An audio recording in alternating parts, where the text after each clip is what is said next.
The bidding signs went up before I even got back from my trip.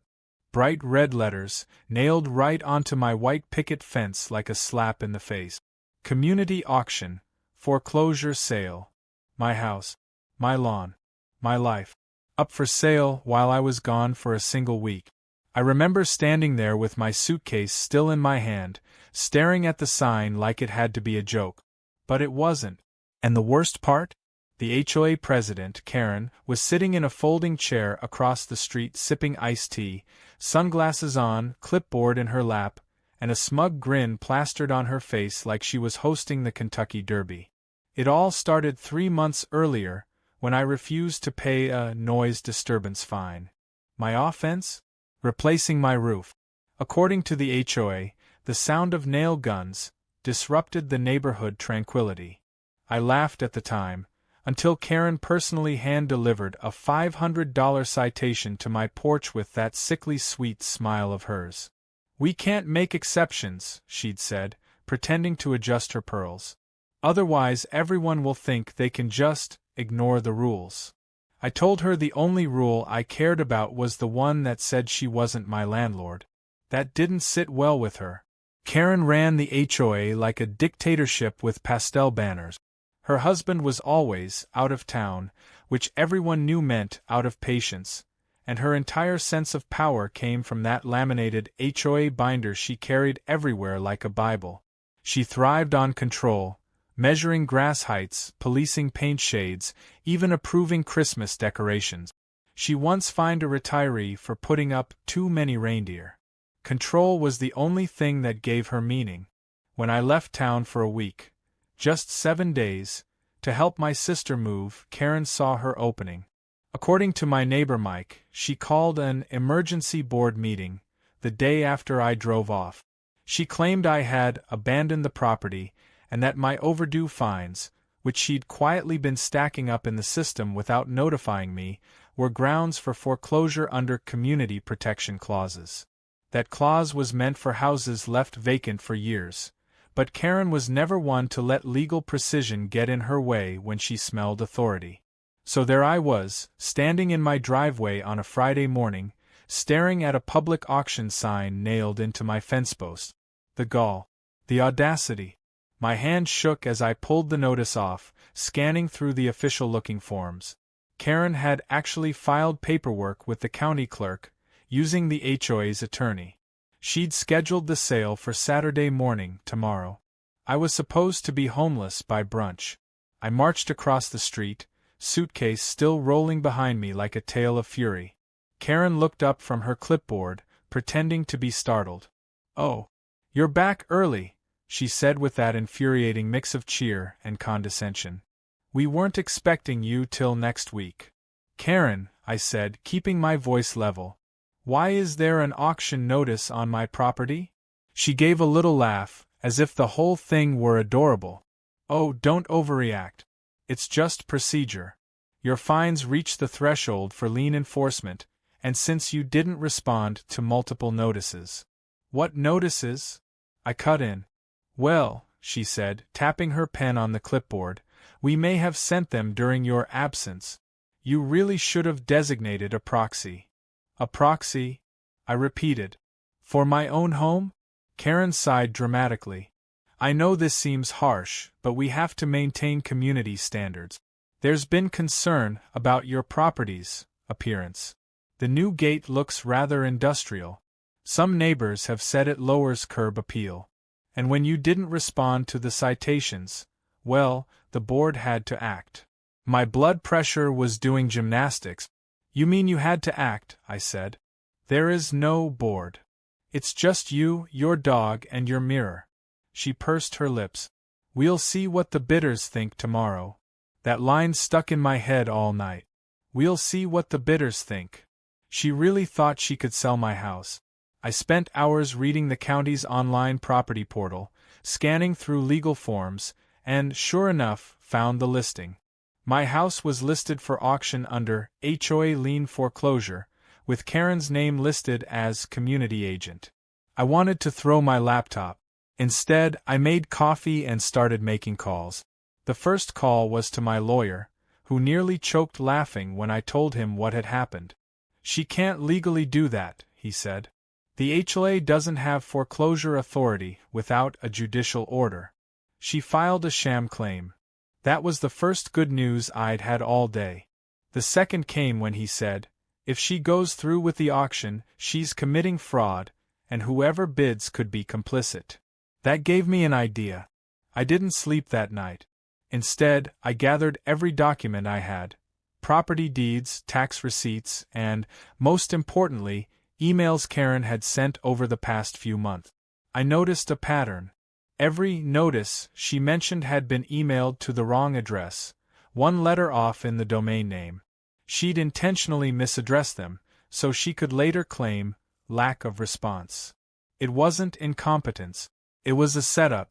By morning, the neighborhood was buzzing. Folding chairs lined the sidewalks, nosy residents gathering like they were attending a parade. Karen had set up a podium in front of my house with a plastic gavel and a banner reading "Community Restoration Event." She was actually doing this. My house. My front lawn. The bidders were mostly her HOA friends and one shady guy in a blazer who looked like he flipped houses for a living. Karen was loving every second, standing tall and giving her pre-auction speech like some suburban monarch. "We're here today to restore order," she announced into a battery-powered microphone. "This property has been non-compliant for months. It's time for a responsible owner to bring it back into harmony with the community." I waited until the first bid started. Then I stepped through the crowd, calm as a storm in a bottle, holding my folder of documents. Karen froze mid-sentence when she saw me. The crowd murmured.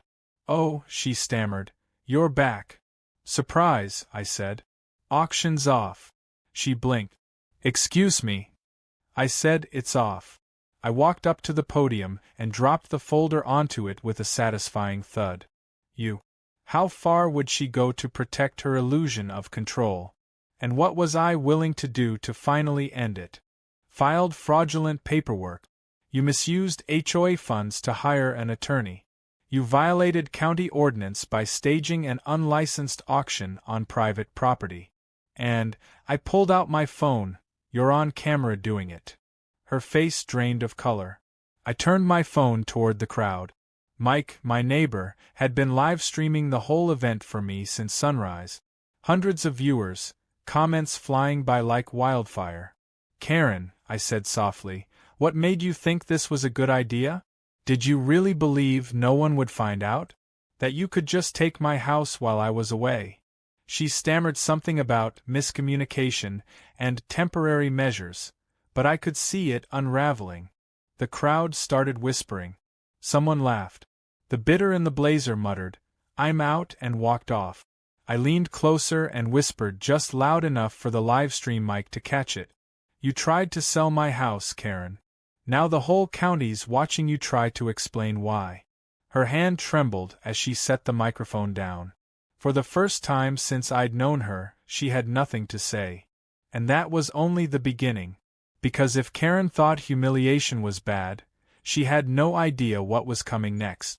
What happens when the HOA's own members start questioning her? When the lawyer she hired demands payment from her personal account? When the county clerk gets involved? By Monday morning, the fallout from Karen's auction had spread through the neighborhood like wildfire. People weren't just whispering anymore. They were openly talking. Someone had clipped the live stream and posted it on a local Facebook group called Suburban Secrets. It had already racked up thousands of views. The headline read, "HOA President Tries to Sell Homeowner's House Without Permission, Gets Caught Live." I didn't post it, but I didn't stop it either. Karen's front yard looked like a PR disaster. Her flowerbeds were immaculate, but the HOA Pride banner she'd always displayed was gone. In its place was an empty space on her porch railing, like she'd quietly surrendered her crown. She hadn't spoken to me since the auction fiasco, but I knew she was scheming. Karen didn't retreat. She recalculated. That morning, I got a knock on my door. Not Karen. It was Dave, the HOA's treasurer, though his main job seemed to be whatever Karen told him to do. He looked uncomfortable, like someone delivering bad news at a funeral. "Hey," he started, scratching his neck. Karen wanted me to drop this off." He handed me a manila envelope. I didn't take it. "What's in it?" I asked. He shrugged. "Official notice. Some kind of board hearing. She's calling it a special disciplinary review." "Of who?" I asked, already knowing the answer. "You." I laughed. Loudly. "Let me guess. She's accusing me of what? Embarrassing her in public." He hesitated, then lowered his voice. "Honestly, I think she's just trying to get ahead of it. The board's split right now. Half the people think she's lost it. The other half are afraid of her." "Which half are you in?" I asked. He sighed. "The half that doesn't want another lawsuit." Then he handed me the envelope and walked away. Inside was a typed letter with Karen's usual flair for self-importance. It began, "Notice of mandatory compliance hearing," and accused me of conduct unbecoming a community member, defamation of HOA leadership, and unauthorized recording of a private civic event. In short, she was trying to make me the villain. The hearing was scheduled for Wednesday at the clubhouse. The arrogance would have been funny if it wasn't so calculated. She wasn't stupid. She was building a paper trail. If she could get the HOA board to censure me, she might use it to legitimize her earlier actions or claim that I'd slandered her. The goal wasn't justice, it was control. She wanted the narrative back. I called my lawyer again. He chuckled when I read the letter. "Classic deflection," he said. "She's doubling down because she knows she's exposed. But here's the thing. If she holds that meeting and pushes any sanctions, it becomes discoverable evidence. You show up, stay calm, record everything. Don't argue. Just let her talk." So that's what I planned to do. Wednesday evening, the clubhouse was full. I'd never seen that many people at an HOA meeting before. Usually, Karen could barely get 5 retirees to attend. Now, there were 30 homeowners packed into folding chairs, all waiting for the showdown. Karen sat at the front table, wearing a pale pink blazer and pearls, her posture stiff and queenly. The gavel was back. So was the clipboard. Control had a costume, and she was wearing it. When I walked in, conversations stopped. Karen smiled tightly. "Oh, good you came," she said into the mic. "We can begin." "Please do," I said, taking a seat in the front row. My lawyer had advised me to be respectful, no matter how absurd it got. "Let her dig her own grave," he'd said. Karen cleared her throat. "We're here tonight to address behavior that has brought disrepute to our community. Certain individuals," she glanced at me, "have spread falsehoods and caused emotional distress to volunteer board members." She held up a stack of printed screenshots. "Defamatory videos and comments have been circulating online, portraying this board as corrupt and abusive. This meeting is to set the record straight." Someone from the audience muttered, "You are corrupt." There were chuckles. Karen glared.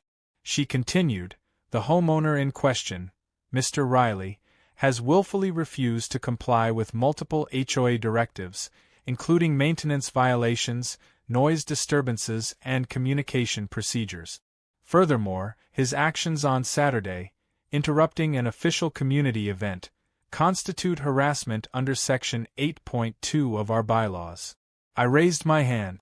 "Just to clarify, are you referring to the time you tried to sell my house without consent?" Her jaw tightened. "The property was subject to lien enforcement." "Which was illegal," I said evenly, "and broadcast to half the county." The crowd laughed outright this time. Karen's composure cracked for a second. Her cheeks flushed pink. But she forced a smile. "Mr. Riley seems to think that viral notoriety equals truth. In reality, he endangered the legal reputation of this board." I leaned back, letting her words hang in the air. Then I asked, "So just to confirm, this is being recorded, right?" Karen blinked. "What? Minutes? You're keeping official minutes of this meeting?" "Yes, of course," she said. "Perfect," I said. Because my lawyer will be requesting them tomorrow. The silence that followed was delicious. Karen opened her mouth, then shut it again. The audience was whispering now, people pulling out their phones, some recording openly. She tried to gavel for order, but the room had already turned. One woman from the back, Mrs. Hanley, who'd lived here for 20 years, stood up. Karen, this is ridiculous. We all saw the video. You had no right to do what you did. Stop pretending this man's the problem. Karen's voice went shrill. Mrs. Hanley, you're out of order. No, Mrs. Hanley said firmly, you are. It was the first real mutiny I'd seen in this neighborhood. Karen looked stunned, like someone had slapped her crown right off her head. More people spoke up. Mike, the neighbor who'd filmed the livestream, said, you lied to the county clerk. I called them myself. Others chimed in with their own grievances. Unfair fines, arbitrary rule changes, petty power plays. It wasn't just about me anymore. It was about years of resentment finally boiling over. Karen banged the gavel repeatedly, her voice cracking. This is not. You people don't understand how hard it is to maintain order here. Without structure, this place would fall apart. I built this community. That was her truth, the raw nerve beneath all the arrogance. She believed it. The HOA wasn't just power to her, it was identity. Without it, she was nothing but another lonely suburban woman with no one to control. When the shouting subsided, I stood. I don't want to see this community fall apart, I said quietly. I just want fairness. No one person should hold all the power. Especially not someone who abuses it. Karen's hand trembled on the gavel. You think you can replace me? I looked at the crowd. Do I need to? There was a murmur of agreement. Dave, the treasurer, spoke up. Maybe it's time for a vote. Karen snapped, you can't call a vote. In the middle of a disciplinary hearing. But Dave ignored her. All in favor of suspending the HOA president pending investigation? Hands went up. Dozens of them. I counted silently. The majority. Karen froze, eyes wide. Her mouth opened, but no sound came out. Dave turned back to her. Motion carried. The gavel slipped from her hand. The sound of it hitting the table was sharp, final. For the first time since I'd moved here, the clubhouse felt lighter. People actually smiled. Someone even clapped. Karen just sat there, staring down at her empty hands. I almost felt sorry for her. Almost. When the meeting ended, she stood up slowly, gathering her things. As I passed her on my way out, she said in a low, shaky voice, You think this is over? You humiliated me. I paused at the door. No, Karen, I said. You did that yourself. Outside, the night air felt electric. Neighbors I barely knew came up to shake my hand. About time someone stood up to her, one man said. We've been afraid to for years. I smiled, but I knew better than to celebrate too soon. People like Karen didn't vanish quietly. They waited. They schemed. And they always came back for one last power play. The question was, how far would she go to get her throne back? And how much chaos was she willing to unleash on the way down? The next morning, I half expected Karen to be gone. Maybe sulking, maybe licking her wounds somewhere else. But when I stepped outside to grab the mail, her garage door was wide open, and she was out front trimming her hedges like nothing had happened. Same pink gloves, same pastel sneakers, same expression of smug denial. The only thing missing was her HOA president sign, which someone had yanked out of her flower bed overnight and left face down in the gutter. I wondered if she'd noticed. Or if she was pretending not to. I checked my phone while sipping coffee on the porch. The neighborhood group chat had exploded overnight. Dozens of messages. Some congratulating me, some demanding an emergency election, and others, mostly from Karen's few loyalists, complaining that the community had lost its moral compass. One message stood out. Dave, FYI, Karen's not taking this well. She's already emailed the county clerk. Something about property fraud and restoring authority. Heads up. I stared at the screen, heart sinking. She was going to try to flip the narrative again, make me out to be some sort of legal aggressor. But before I could even text back, a county vehicle rolled slowly into the neighborhood. The logo on the side read Code Enforcement Department. The officer, a middle-aged guy with sunburned skin and mirrored sunglasses, parked in front of my driveway. He stepped out holding a clipboard. "Mr. Riley?" "That's me," I said cautiously. "Got a complaint filed against your property." I didn't need to ask who filed it. He flipped a few pages. Violation of height restriction for front gate, unapproved exterior paint color, improper vehicle storage on private drive, and potential non-compliance with setback ordinance. I couldn't help but laugh. She really went for the full list, huh? He looked up over his sunglasses.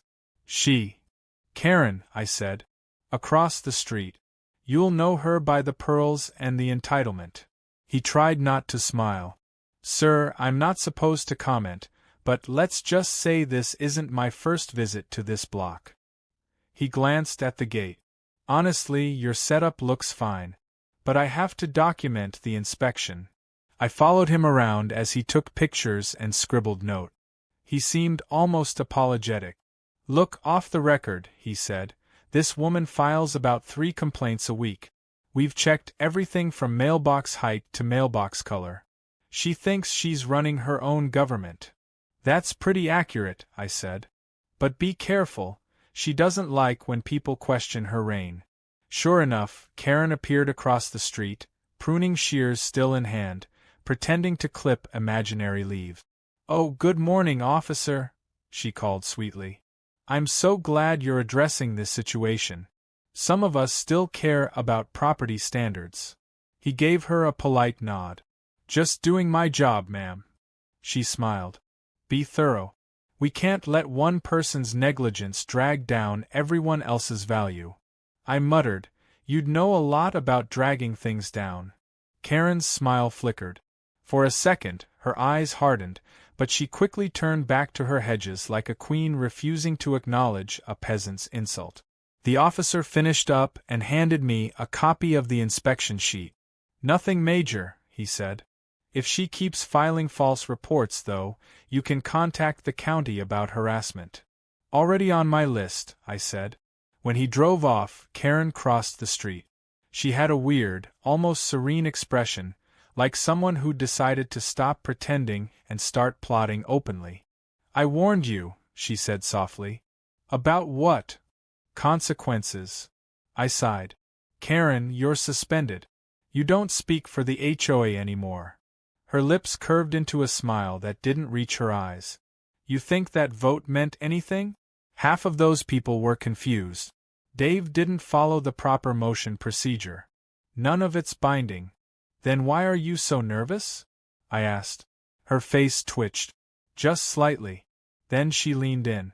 "Because, dear, when people get comfortable thinking they've won, that's when they make mistakes." She walked off without another word. That night, my security cameras caught movement in the driveway around 11:30 p.m. 2 figures. One tall, one short. They didn't break in or vandalize anything. They just stood by my gate, whispering, pointing, and taking photos with flashlights. When I zoomed in, I recognized one of them. It was Karen's friend Carol, the same woman who'd backed her up during the auction. The footage didn't show what they were looking at, but it didn't matter. It was intimidation. The next morning, I printed stills from the video and mailed copies to the HOA's interim treasurer, Dave. "For the record," I wrote, "in case she tries anything else." By Thursday, Karen escalated again. This time, she emailed every homeowner in the subdivision. The subject line: "Important legal update, community crisis." The body read like propaganda. She accused me of cyberbullying, coordinating a smear campaign, and potentially hacking HOA records. She claimed she had evidence, and that law enforcement had been notified. Within hours, half the neighborhood was on my lawn.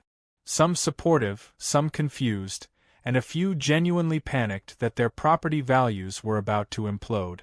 I spent the entire afternoon explaining the truth, showing people copies of the fraudulent auction notice and the county's written statement that no lien had ever existed. By the end, most of them believed me. But a few didn't. Karen's poison had done its job. That night, Mike came over with a beer and a grim smile. "She's not letting this go," he said. "She's been in her garage all day shredding papers. You can hear it from the street." "Destroying evidence, maybe?" I asked. "Or her sanity," he said. "Hard to tell the difference at this point." I leaned back in my chair, watching the sun dip behind the trees. "She's scared. That's what this is. Fear dressed up as revenge." Mike took a sip. "You think she'll stop before it gets worse?" I looked at him and shook my head. "No. She's cornered. Cornered people don't back down, they bite." Sure enough, the next bite came on Friday. I got a letter from a law firm. Cease and desist. Karen had filed a defamation claim against me personally, citing emotional distress resulting from public humiliation. The irony almost made me laugh. She was suing me for exposing her attempt to steal my house. I sent it straight to my lawyer, who called back 5 minutes later.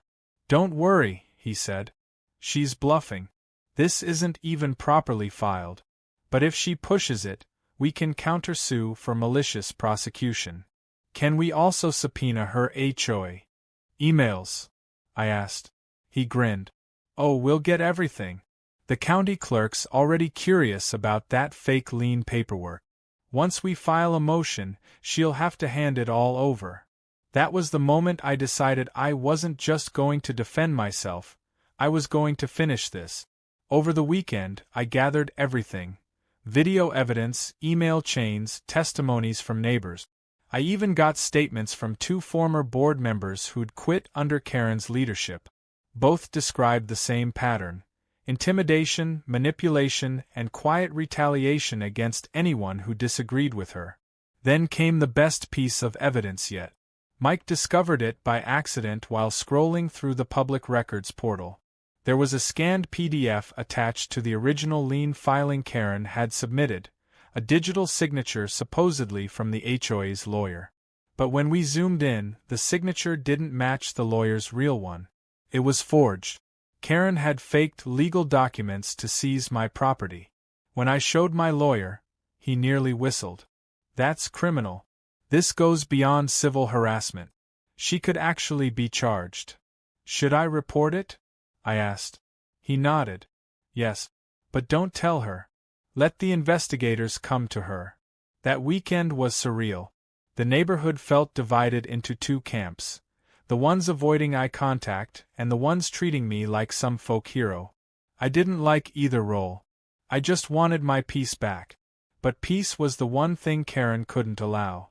Sunday afternoon, a for sale sign appeared at the entrance of the subdivision, with a handwritten addition taped underneath: "Community under new management." It wasn't authorized by the HOA. Someone, obviously Karen, had planted it overnight. The symbolism was clear. She still believed she ruled here. By Monday, the sheriff's car rolled up again. This time, it wasn't for me. They stopped in front of Karen's driveway. 2 deputies stepped out, one holding a folder. I watched from my window as they rang her doorbell. Karen opened the door wearing her bathrobe, visibly startled. They talked for a few minutes. She gestured wildly, voice rising. Then one of the deputies handed her a document. Her face went pale. She took it, nodded weakly, and shut the door. Mike called me 10 minutes later. "They served her," he said. "County fraud investigation." I didn't celebrate. Not yet. Because I knew Karen, and if she was going down, she'd try to take someone with her. What would she do next? Would she turn the neighbors against me completely? Would she fake evidence or worse, tamper with mine? And when everything finally collapsed around her, would she admit defeat, or burn the whole HOA to the ground out of spite? The storm wasn't over. It was just gathering power. By Tuesday morning, Karen's downfall was front-page gossip in every local Facebook group and HOA-adjacent chat thread. Screenshots of her screaming at the sheriff circulated like wildfire. Someone even made a meme of her holding the foreclosure gavel with the caption, "When you try to sell someone else's house and end up auctioning your own dignity." I didn't share it, but I didn't delete it either. Still, I knew public humiliation wasn't enough. Karen was the kind of person who lived off control, and when people like that lose it, they start looking for new ways to assert dominance. Sure enough, around noon, I got an anonymous text from an unknown number. "Enjoy your 15 minutes. They'll be over soon." No signature, no name, but the tone was pure Karen. I showed it to my lawyer, who smirked. "She's unraveling," he said. "Let her. We'll keep everything documented." But documentation didn't stop Karen from trying to rewrite the narrative again. That same afternoon, a glossy trifold flyer appeared in every mailbox in the neighborhood. It was labeled Community Restoration Committee, with Karen's face at the top, professionally retouched, like a campaign poster. Inside, she accused a small group of hostile residents of sabotaging community unity through misinformation and external legal manipulation. Translation: I embarrassed her, and she wanted revenge by bureaucracy. The problem for her was that people were done being afraid. I watched from my porch as a group of neighbors gathered around the mail kiosk, laughing as they compared flyers. "Restoration Committee," one said. "More like Dictator Recovery Program." That night, Mike came over again. "She's been printing those in bulk," he said. "Saw the UPS guy deliver boxes this morning. Half the garage is stacked with them." "Let her waste the ink," I said. "The county's investigation will do the rest." But I underestimated her persistence. Wednesday morning, I woke up to a pounding at the door. Not Karen this time. 3 men in reflective vests, unloading equipment from a truck labeled City Maintenance. "Morning, sir," the lead worker said. "We're here to shut off your water line for inspection." "My what?" He flipped his clipboard. "Routine maintenance. Request submitted by HOA representative." I froze. "The HOA doesn't control utilities." He shrugged. "Work order says otherwise." I asked to see it. The request form was typed on HOA letterhead, but when I looked closely, the signature was once again suspiciously similar to Karen's fake one from the lien documents. I pulled out my phone, called my lawyer, and handed the worker the phone. 2 minutes later, after some firm legal explanation on speaker, the crew packed up and left. Karen had tried to cut off my water. I walked across the street, fury bubbling but my voice calm. She was in her driveway wiping down her mailbox with disinfectant wipes, pretending to be busy. "Morning," I said. She didn't look up. "I don't speak to harassers." "You forged another request," I said. She straightened. "That was a legitimate maintenance call." "Funny," I said. "The city disagrees. You really want to add obstruction of utilities to your list." Her jaw tightened. "You think you can scare me with your little lawyer?" "No," I said. "I think the county clerk already did."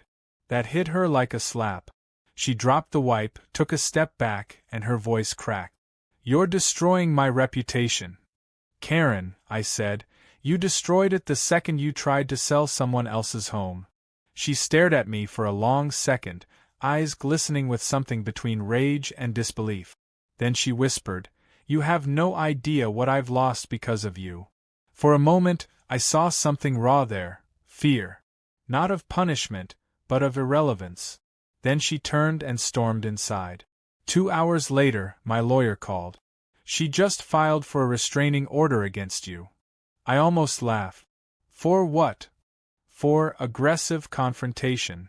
She claims you've been verbally threatening her and trespassing." I rubbed my temples. "That's insane." He sighed. "The good news is it's nonsense. The bad news is it'll force a hearing next week. You'll need to show up with your camera footage and witnesses." Perfect. More paperwork. That weekend, the investigation ramped up.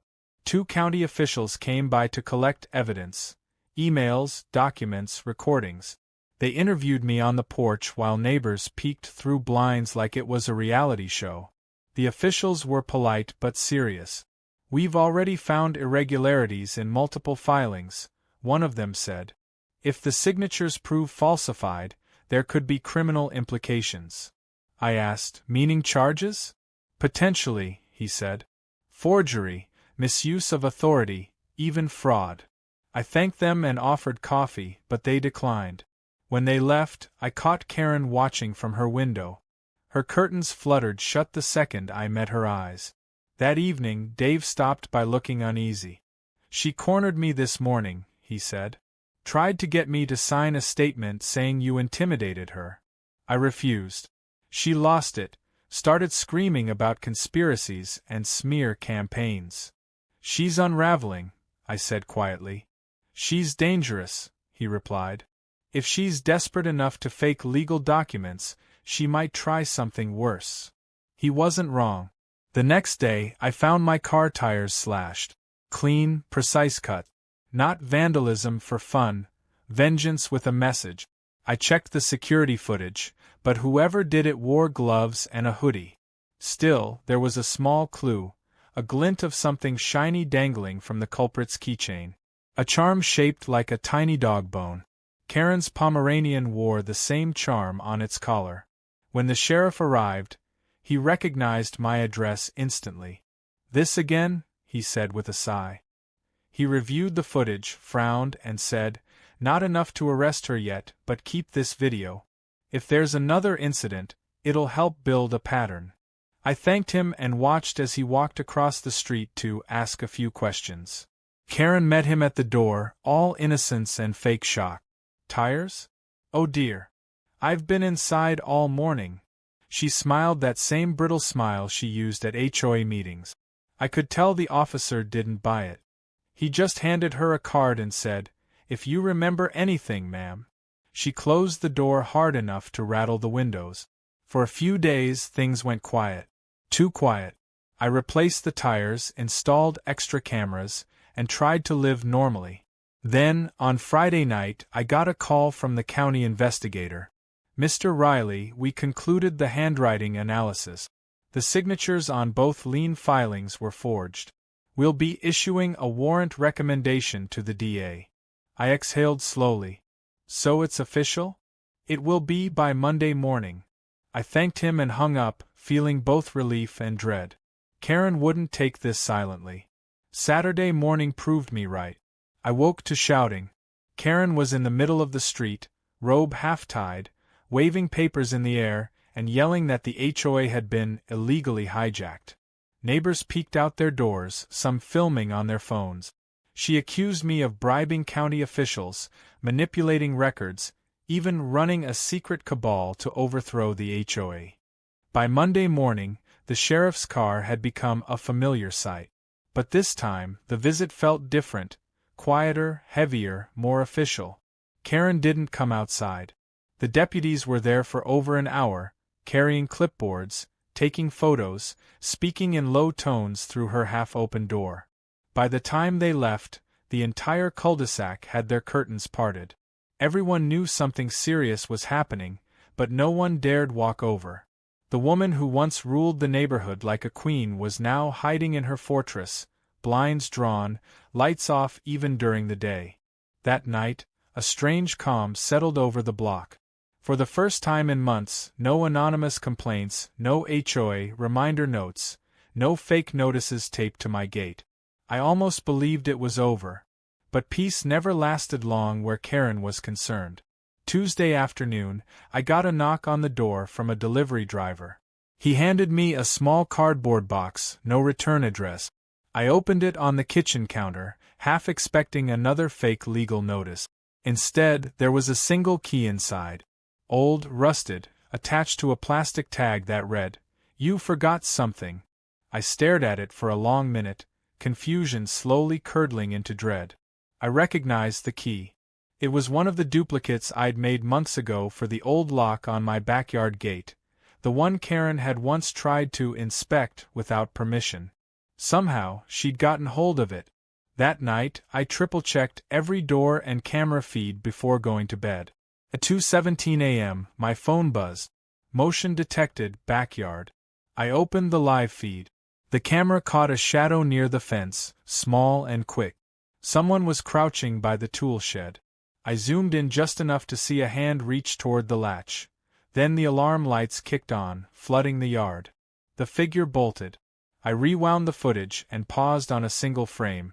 Blonde hair, pink sleeve, and something shiny clutched in her hand.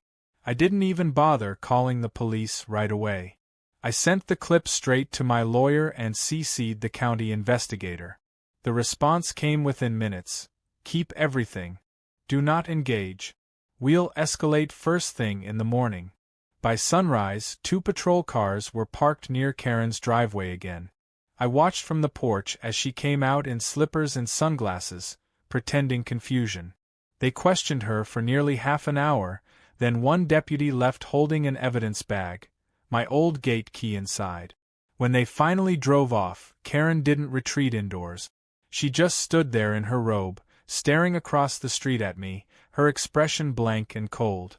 The following day, the county officially charged her with document forgery, obstruction, and falsified filings. The HOA board voted to remove her permanently. It should have been the end. But Karen didn't see endings. She saw opportunities to rewrite them. 3 days later, the neighborhood woke to find flyers on every windshield again, this time typed in frantic bold letters. The community is under attack. Corruption runs deep. Your neighbor is not who he seems. Each flyer had my name in caps, with screenshots of completely fabricated emails that looked like I'd bribed the county investigator. They were laughably fake, full of misspellings and random capital letters.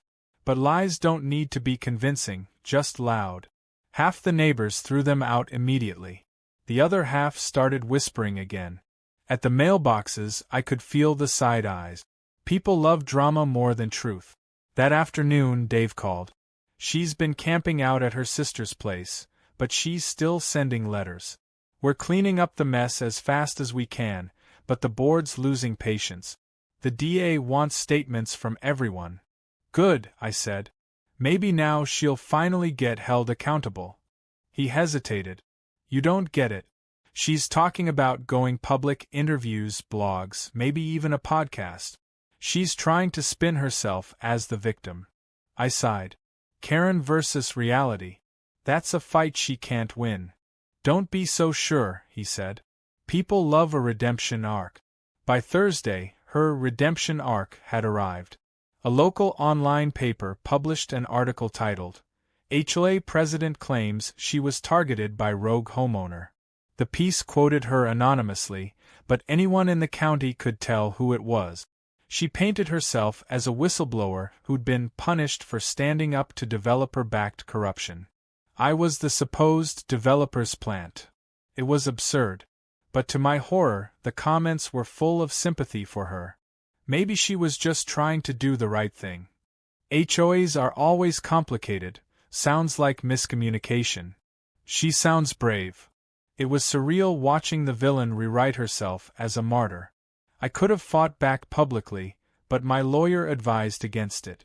Let the facts speak in court, he said. She wants you emotional. Don't give her the soundbite. So I stayed silent. And that silence infuriated her more than anything. Saturday evening, I saw her again, briefly. She'd driven back into the neighborhood, parked at the far end of the street, and just sat in her car with the engine running. I walked halfway down the block, but she didn't move. Then, slowly, she rolled down the window. You ruined everything, she said. Her voice wasn't angry this time. It was hollow. I didn't ruin anything, I said. You did that yourself. She gave a bitter laugh. You think this makes you better than me? You think they'll thank you? They'll turn on you next. They always do. Go home, Karen, I said quietly, before you make things worse. She stared at me one last time, eyes glassy with exhaustion, then drove away. The taillights disappeared around the corner, and for the first time, I wondered if maybe, just maybe, she was done. But 2 nights later, the HOA clubhouse burned down. The fire started just after midnight. By the time I woke to sirens, the flames were 20 feet high, licking at the sky like orange ribbons. The fire department worked for hours to contain it. In the morning, there was nothing left but blackened beams and melted signage. Investigators ruled it suspicious. Security cameras had been disabled. Minutes before ignition, no one was hurt, but all of the HOA records, the files, the archives, the evidence of Karen's reign, were gone. The county investigator called me the next day. "We're not pointing fingers yet," he said carefully, "but your former HOA president was seen in the area about an hour before the fire." "Of course she was," I said. "They couldn't prove anything." "Not yet. But everyone knew." The rumor spread faster than smoke. Neighbors whispered that she'd torched the clubhouse to destroy evidence, to erase history, maybe even as one final act of spite. For weeks afterward, the neighborhood felt eerie, too quiet, too careful. The new interim board operated out of people's garages. The HOA sign at the entrance was never replaced. And Karen vanished. Her house went dark, mail piled up, lawn overgrown. It was like she'd been erased, except for the scorch mark visible from my porch every time I looked down the street. One evening, while sorting through my own stack of mail, I found another envelope with no return address. Inside was a photo. My house. Taken from across the street. On the back, in neat handwriting, it said, "You never buried me. I buried you." No signature. No fingerprints. Just those words. I reported it, of course. The detective sighed. "We'll keep it on file," he said, "but unless she violates a court order, there's not much we can do." So I installed even more cameras. I reinforced my gate. I tried to move on. Weeks passed. The investigation closed. The county pressed charges, but Karen never appeared at the hearing. Word spread that she'd left the state. Some said she moved in with her daughter in Nevada. Others swore she was hiding out in Florida. Nobody knew for sure. But sometimes, when the wind shifts at night, I swear I can hear the faint metallic sound of a gate latch, the same one she used to slam shut when patrolling the neighborhood. And once, just once, I saw headlights pause across the street in the dark before driving off. Maybe it was nothing. Or maybe, even from exile, Karen still needed to remind me she existed. Because people like her never disappear. They just wait for the next neighborhood, the next title, the next victim who underestimates how far they'll go to keep control. Months passed, and life slowly began to return to something resembling normal. The HOA was officially dissolved by a majority vote, an almost unheard-of outcome that felt like a miracle. Without Karen's obsessive oversight, people started planting what they wanted, parking where they wanted, repainting their fences in colors that would have once sent her into cardiac arrest. The neighborhood finally looked alive again. Messier, yes, but freer. I'd learned to stop checking my cameras every night. The noises that used to make me bolt upright, wind against the gate, footsteps on gravel, became part of the background again. I convinced myself Karen was truly gone. Maybe the court summons, the criminal investigation, and the public humiliation had finally broken through the wall of her denial. Or maybe she'd just found somewhere else to rule. Either way, the silence was a relief. But peace has a way of making you complacent. One Thursday morning, I noticed something strange. A man I didn't recognize was photographing my property from the sidewalk. He wore a city utilities badge and carried a clipboard, but the way he moved, slow, deliberate, like he was searching for something specific, made my stomach tighten. I stepped outside. "Can I help you?" He looked startled. "Routine property evaluation," he said quickly. "For what department?" "Zoning," he replied. "Too fast." I smiled politely. "Got ID?" He flashed his badge again, but something was off. The laminate was crooked, the seal looked printed. I snapped a photo of it with my phone. His expression changed. "That's not necessary," he said, voice tightening. Then he turned and walked briskly to a sedan parked a few houses down. I texted the photo to Mike, who ran it through a contact he had at City Hall. 10 minutes later, he called back. "That badge is fake. There's no zoning inspection scheduled for your block." And just like that, the fear came back. I checked my cameras again that night, scanning the week's recordings frame by frame. At 3 a.m. 2 nights earlier, a car had parked for exactly 4 minutes outside my house, engine running, headlights off. The same sedan. I paused on the plate and enhanced the still. Nevada tags. I didn't sleep after that. The next morning, I went straight to the sheriff's office. The deputy on duty recognized my name instantly. "Again?" he said, flipping through the file. "You've got quite the history with that woman." I showed him the plate photo. He jotted it down, ran it through the system, and after a few minutes looked up. "Registered to a rental car out of Reno. Returned yesterday." I exhaled slowly. So she was here. He hesitated, then nodded. "Could be coincidence. But given the past, yeah, we'll flag it." Leaving the station, I wasn't sure whether to feel vindicated or paranoid. Karen being gone was one thing. Karen coming back meant unfinished business. But what did she want now? She'd lost everything, her title, her influence, her credibility. What was left to take? That question answered itself 2 days later, when I got a letter from a law office in Nevada. It wasn't a lawsuit this time. It was a petition for restitution. Karen was demanding damages for wrongful defamation and loss of property value. She wanted $50,000 and an official public apology. I almost laughed until I read the last paragraph. Failure to respond within 30 days may result in default judgment under Nevada jurisdiction. She was trying to drag me into another state's court system, hoping I'd ignore it. A desperate move, but a clever one. She was counting on exhaustion, on me wanting it all to go away. Instead, I called my lawyer, forwarded the documents, and within hours, he'd filed a counterclaim. "Don't worry," he said. "We'll crush this one before it even hits docket." But she's desperate. Expect noise. Noise arrived that night. At 11:45 p.m., my motion sensor floodlight tripped again. This time the camera caught someone leaving a package by the fence. A small box, wrapped in plain brown paper. The delivery timestamp showed no courier company. I called the sheriff before touching it. They arrived fast, examined it carefully, and after a tense few minutes declared it harmless. Inside was a cheap souvenir snow globe from Nevada. Inside the miniature glass dome was a little model house burning. I didn't need a note to know who sent it.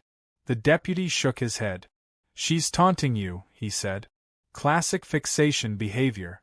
If she's crossing state lines with this, it's federal territory now." That night, I sat on the porch, the ruined globe on the table beside me. I realized then that I'd been reacting to Karen's madness for months, always on defense. What if, for once, I went on offense? The next week, I took a leave of absence from work and drove to Nevada. Not to confront her, just to understand where she'd landed. Public records showed her new address in a half-finished subdivision outside Reno. Same story, new scenery. Small HOA, quiet streets, new homeowners, and, according to a local blog, a newly appointed interim president named Karen L. I parked 2 blocks away and walked the perimeter at dusk. Her house stood out immediately. The only one with perfectly measured hedges and a Community Standards Matter sign in the yard. Some people never change. I didn't approach. I didn't speak. I just watched her move through her yard, directing a landscaper, clipboard in hand, issuing orders like she hadn't been publicly disgraced a state away. It was surreal, almost theatrical, like watching a reboot of a show you thought was canceled. I left a copy of the court notice on her mailbox the next morning and drove straight back home. No confrontation, no scene. Just paperwork, her least favorite weapon when it wasn't in her hand. 2 weeks later, my lawyer called, half amused. She withdrew the claim. No explanation. Probably realized Nevada courts won't touch it once they saw the fraud charges pending in your county. She's retreating. I thought that was the end of it. Until a package arrived again, this time postmarked from my own town. Inside was a single page of notebook paper. Handwritten. "You followed me. That means we're even now. I'll stop if you stop. It wasn't a threat. It was a truce. I didn't respond. I didn't call anyone. I just tore it up, fed it into the fire pit, and watched it turn to ash. For the first time in a year, I felt something close to peace. Not the fragile kind that depends on her silence, but the real kind that comes from knowing you've survived someone who lived to control you. Weeks passed. The new HOA, stripped of power, transitioned into a voluntary neighborhood committee. Barbecues instead of fines, gardening swaps instead of threat. Mike started a community chat titled Freedom from the HOA, and for once, it wasn't ironic. People laughed again. Every now and then, I still get a letter. Nothing threatening. Just blank envelope. Maybe it's her. Maybe it's someone else. I don't open them anymore. I learned that some battles don't end with one person winning. They end when you stop letting the other person write the rules. Sometimes I drive past the old clubhouse lot. The scorch marks have faded, replaced by wildflowers that the city never bothered mowing. Life reclaiming what control once strangled. And in those quiet moments I remember the first day I moved in, years ago, before Karen ever darkened my doorstep, when the air smelled like fresh paint and new beginnings. Back when I thought a homeowners association was supposed to protect property values, not weaponize them. I think about all the people like her, the ones who mistake authority for identity, and wonder how many neighborhoods they've hollowed out in their need to feel important. Maybe somewhere out there, Karen's walking another cul-de-sac with a clipboard, convincing herself she's saving a community that never asked to be saved. Maybe she even believes it. But she doesn't own this one anymore. I lock my gate every night. Not out of fear, but because I earned the right to decide when it opens. And if someday I see a pink-sleeved figure at the corner of the street again, clipboard in hand, I won't run or fight. I'll just close the door, turn off the light, and let her pass into whatever neighborhood still believes she matters. Because the real victory isn't in burying her, it's in knowing she can't bury me again. When spring came, it was almost strange to hear birds again instead of sirens, hammers, and gavel bangs. The neighborhood that once felt like a battleground had softened, gardens sprouted where Karen once issued fines, kids rode bikes on streets that used to be restricted zones, and even the air felt lighter, unpoliced. For months, it seemed like everything was finally over. Karen had disappeared, her name only whispered as a cautionary tale about what happens when power becomes addiction. But peace, I'd learned, has a long memory. It started with a letter in April. Not from her this time, but from a real estate company.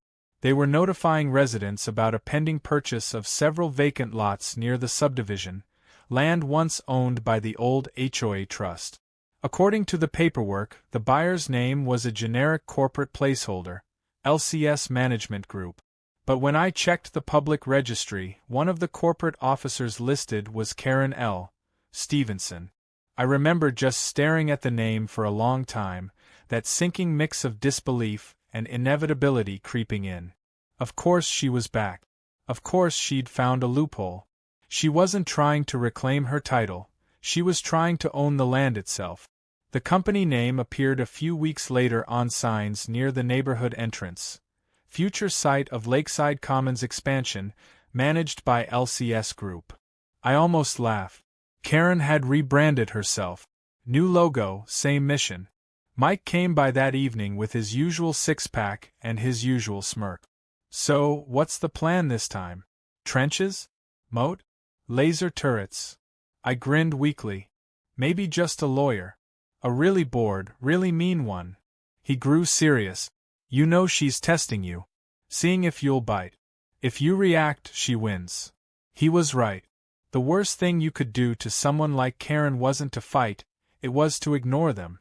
But ignoring her wasn't so easy when she started showing up again. It began subtly. Her silver SUV parked at the far end of the cul-de-sac for meetings. The so-called construction surveyors she hired walked the sidewalks with clipboards, always just outside my property line, always making sure I saw them. It was a psychological siege. The The same tactics as before, only quieter and more deliberate. Then came the letter to the county zoning office, arguing that several properties, including mine, encroached on the new expansion boundaries. She claimed the plat maps from the old HOA era were inconsistent. If the county reevaluated, she could effectively push our fences back 10 feet, and technically annex part of my backyard. The nerve of it almost made me admire her. I didn't take the bait. I just forwarded the letter to my attorney with a note, "She's trying again." He replied with 2 words, "Already expected." We filed a counter-notice before she could even get traction, citing property records, the fraud charges still in her file, and her permanent disqualification from acting in any HOA or land management capacity in the state. The county didn't even schedule a hearing. Her petition died on arrival. But that didn't stop the next phase. 2 weeks later, I woke up to find construction stakes in my yard. Bright orange flags hammered right through my lawn, marking imaginary boundaries. I followed the line of stakes down the street and saw them stretching across half the block. She wasn't just provoking me, she was trying to reclaim the whole neighborhood symbolically. So I decided to respond symbolically, too. I gathered every homeowner she'd tormented and invited them to a community celebration. No agenda, no politics, no speeches. Just food, music, and laughter. We grilled burgers on driveways, set up lawn chairs in the street, and played music loud enough to make the ghosts of her rules crumble. Dozens of families came out that day.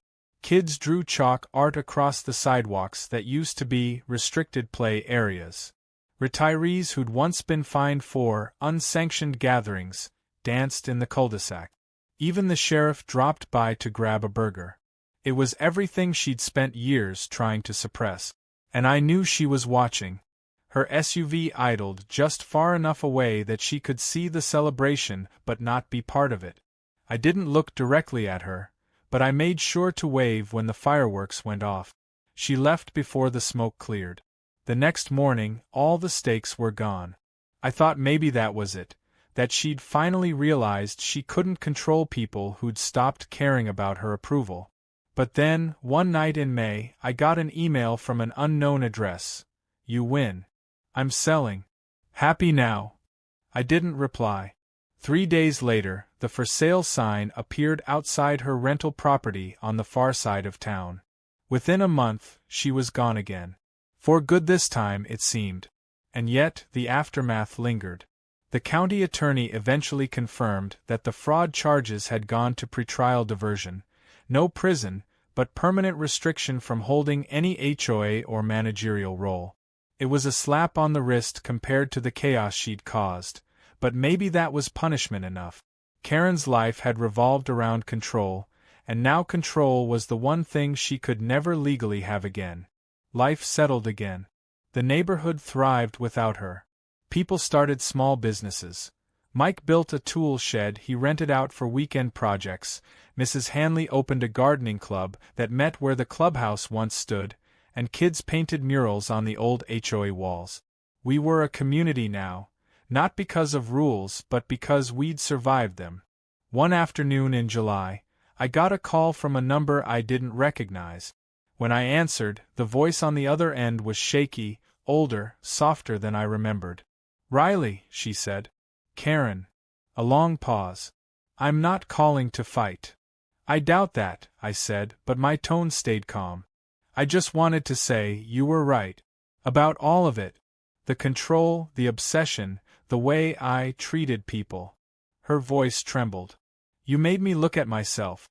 I hate that you had to, but you did." I didn't say anything.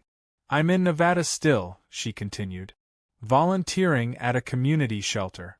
They don't let me manage anything. Probably for the best." A weak laugh. "I thought you should know I'm not coming back." Another pause. "Do you believe me?" she asked quietly. I hesitated. "I think I believe you want to believe yourself." She exhaled, almost a sigh of relief. "That's fair." Then, softer, "Goodbye, Riley." The line clicked dead. I never heard from her again. Sometimes, when I walk through the neighborhood at sunset, I catch echoes of that whole saga: the flashing lights, the shouting, the auction crowd, the firelight. They're ghosts now, reminders of how close we all came to letting control become our culture. Mike jokes that I should write a book about it. How to Survive a HOA Apocalypse, he says, raising his beer. Maybe one day I will. But for now, it's enough to know that we reclaimed our peace. The wildflowers where the clubhouse once stood are taller now, thick enough that they've swallowed the last traces of scorched concrete. The breeze carries the scent of clover, not burnt paper. Sometimes, when the wind shifts, the gate creaks faintly, like an echo from the past, but it no longer sounds like intrusion. It sounds like freedom stretching. The community thrives without fear. New neighbors move in and laugh when we tell them the legend of the HOA Queen who tried to sell a house she didn't own. They think it's just a funny local story. And that's fine. Because in the end, that's what it became. A story. And that's the real victory. Not revenge, not vindication, just normal life returning after madness. Karen was right about one thing, though: control is contagious. But so is resistance. So is laughter. So is living freely despite the memory of someone who once tried to take that away. Every now and then, when I walk my property line at night, I think about that auction morning. The moment I stood up in front of my neighbors, slammed my evidence folder down, and told her it was over. That was the turning point, the day the entire neighborhood remembered that we owned our lives, not the other way around. Maybe she's out there somewhere now, sitting on another porch, clipboard long gone, realizing that control can't fill the space where respect should have been. Maybe she's changed. Maybe she hasn't. Either way, she's history now. And as for me? I rebuilt my fence, repainted my gate, and buried that old foreclosure sign in the same patch of soil where the roses bloom. Every spring, when they come back bright and defiant, I take it as a reminder: you can't grow anything on fear. Not a garden. Not a home. Not even an empire built on rules.